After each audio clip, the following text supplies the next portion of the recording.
इकडून तिकडून ते सगळं सारखंच दिसतं, पण ते छान नटवलं सजवलं तर ते अजून सुंदर दिसतं. त्यात जर आपण आपली कल्पकता वापरली तर खरंच दिसायला खूप सुंदर वाटतं. तर चला, आज आलेली 1 kg चॉकलेट फ्लेवर केकची ऑर्डर.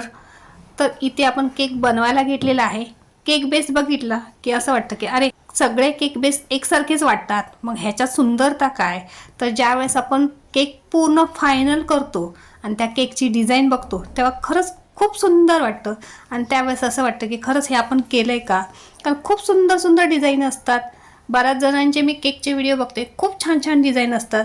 तर चला, इथे आपला चॉकलेट फ्लेवरचा केकसुद्धा तयार होत आलेला आहे. मी इथे लिप नोझलने वरती फ्लावर्स काढून घेतलेला आहे आणि फ्लावर्स काढल्यानंतर केक किती सुंदर दिसतोय बघा. मला ही डिझाईन खरंच खूप आवडली. तुम्हाला ही डिझाईन आवडली का हे कमेंटमध्ये मला नक्की सांगा. आवडली असेल तर लाईक शेअर करायला विसरू नका आणि आपल्या इंस्टा आणि फेसबुक पेजला सुद्धा व्हिजिट करा.